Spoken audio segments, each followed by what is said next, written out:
supporter de l'OM, souhaitez-vous le retour d'Alexis Sanchez? Alors, il y a plusieurs médias chiliens qui insistent sur un possible retour de l'attaquant à l'OM un an après son départ. Alexis qui fêtera ses 36 ans en décembre prochain, qui négocierait un contrat d'une saison avec l'Olympique de Marseille. Il était reparti à l'Inter après sa saison à 18 buts avec l'OM. Johan, ça n'a pas été un franc succès, ce retour à l'Inter. Non, mais c'est pas un grand succès pour plein de raisons. La première, c'est que on le sait, Simone Inzaghi a vraiment misé sur le duo Thuram-Lautaro qui lui a donné entière satisfaction. Et donc, que ce soit Arnautovic ou Alexis Sanchez, ils ont eu beaucoup de mal à exister. Ils ont dû se contenter pour la plupart, de bouts de matchs en fin de saison ou quand l'Inter avait déjà gagné le titre, ou également de matchs de Champions League, parce qu'on sait que Simone Inzaghi avait fait tourner pas mal dans la phase de groupe de Ligue des Champions. Et ça avait d'ailleurs envoyé l'Inter en huitième de finale en tant que deuxième pour jouer l'Atlético Madrid, ce qui n'était peut-être pas forcément un bon calcul. Malgré tout, quand il joue, on ne peut pas dire qu'il soit pas bon. Voilà, on sait les qualités de Sanchez, on sait que c'est un joueur qui participe beaucoup au jeu, qui peut marquer et faire marquer. C'est un joueur technique, évidemment. Alors, il n'a plus la rapidité de quand moi je l'ai découvert à l'Udinese, évidemment. Mais quand vous prenez juste un peu bêtement ses stats, vous voyez que dans la saison, il a joué un petit peu plus de 1000 minutes. Il a marqué 4 buts et 5 passes décisives. Il est impliqué sur un but toutes les 100 minutes en moyenne. Donc c'est pas si mal pour quelqu'un qui joue très très peu. Donc il faut voir, est-ce qu'il peut apporter quelque chose à l'OM? Bah oui, je pense. Après, il faut voir aussi le côté physique, la répétition des matchs. Alors la chance qu'il a, c'est que il y aura qu'un match par semaine la saison prochaine, hormis les matchs où il y aura les semaines où il y aura de la Coupe de France.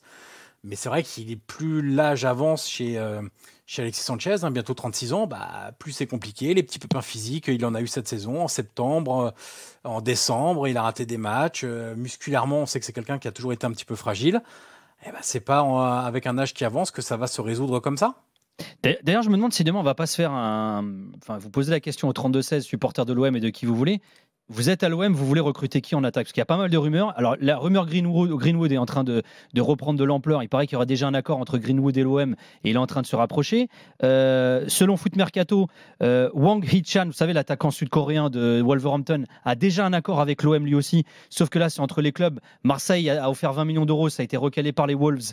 Mais le joueur aimerait venir à l'OM et Marseille ne veut pas aller au-delà des 20 millions d'euros. Tout ça qui est lié au très probable départ d'Aubameyang en Arabie Saoudite à Al-Qadsia, c'est quasiment fait, il va avoir un gros contrat là-bas. Mais juste quand même, cette probabilité, cet éventuel retour de Sanchez, t'en dis quoi, toi, Kevin? Mais moi, j'ai une question pour Johan, parce que moi, je n'ai absolument pas compris pourquoi il n'est pas resté à l'OM. Et donc, est-ce qu'il en a parlé en Italie du fait pourquoi il revenait à l'Inter ou pourquoi il n'était pas resté à l'OM depuis?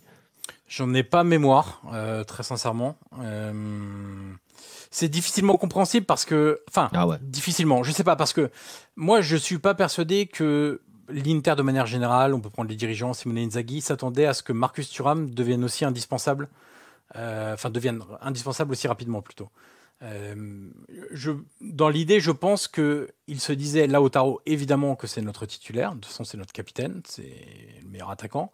Et ensuite, on va donner un peu de temps à Marcus Thuram et on aura Alexis Sanchez qui connaît déjà, 1, bien le groupe, 2, bien l'entraîneur, 3, bien le championnat, et qui, quand il était à l'Inter, avait fait plutôt du bon boulot et dont on voyait évidemment les qualités.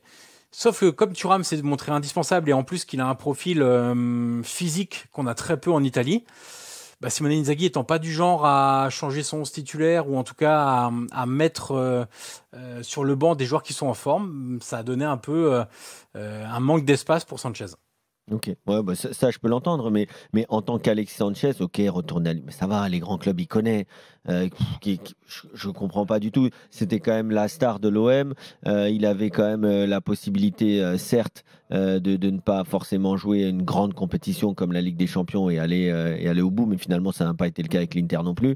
Mais franchement, je n'ai pas du tout compris son choix à 35 ans de partir de l'OM après sa très belle saison qu'il avait fait. Je dirais qu'il faut... quand tu as eu un beau mariage, évite d'aller à l'enterrement. Parce que c'est l'histoire des joueurs avec qui ça se passe bien sur une saison comme ça. C'était un coup magnifique réalisé par l'OM à l'époque. Il va sur ses 36 ans.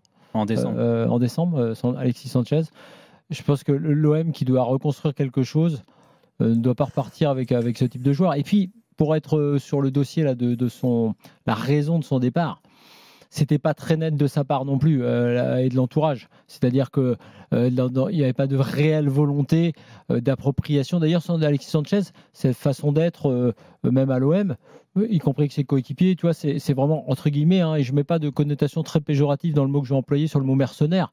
C'est un peu un mercenaire. Il vient, il fait sa mission, il s'en va. Et il l'a fait très bien d'ailleurs l'année où il a passé à Marseille. Mais bon, et d'ailleurs il n'en a pas rajouté sur l'amour du maillot, les cuissons, le machin. Le truc, c'est que si tu fais pas, ne le reprenez pas.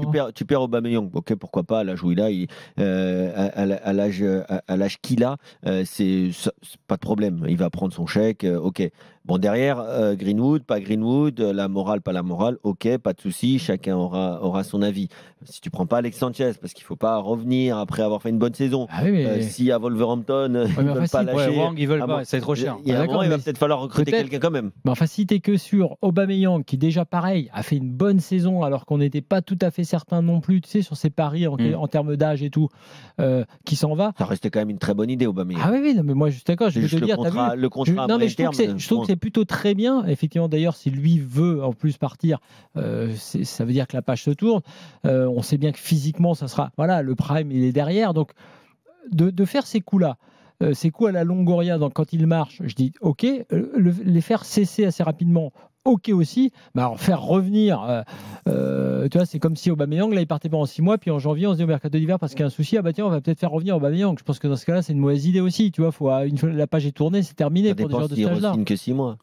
C'est toujours pareil. Bah là, apparemment, c'est pour un contrat. Il y a un club italien qui cherche à le récupérer, Alexis Sanchez, c'est l'Udinese, où il a déjà évolué. Ouais. Et on lui a promis notamment le brassard de capitaine, s'il revenait, encadrer un peu tout le monde, être la star de retour. Donc à voir si ça peut le séduire. Ça peut le faire aussi à Marseille. Ça se dit sur le chat YouTube, mais c'est vrai que pas facile les retours avec les ex. C'est pas faux. Merci Yo d'avoir été avec nous. Bonne soirée à toi mon Yo. Avec plaisir. Ciao, ciao. Bisous, bonnes vacances Yo. Tiens, je vous redonne également 2-3 infos également sur l'OM qui concernent le mercato. C'est Record au Portugal qui nous explique ça. Belloumi, le fils de Lagda, jeune offensif de Farense, il a 22 ans. Alors ça fait un moment déjà d'ailleurs qu'on annonce que l'OM est intéressé par lui. Ils auraient fait une première offre qui a été refoulée et là ils auraient refait une offre de 6 millions d'euros. Voilà, qui est plutôt un joueur intéressant qui mérite de s'étoffer un peu encore. C'est énorme, 6 millions d'euros pour un club portugais. Ah bah ce serait la vente record de l'histoire du club. On n'est pas loin du budget, je pense d'ailleurs annuel du club. Et puis info RMC Sport, l'OM qui a ouvert un loft depuis l'arrivée de Zerbi.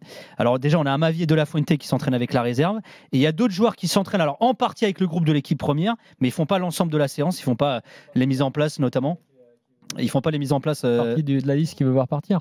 Alors il y a Paul Lopez, qui est en partance pour Com. Bemba. Il y a Veritou. Il y a Bemba Gigot. Et Gigot. Voilà, c'est ça, c'est les 4 qui. À qui reste un an de contrat.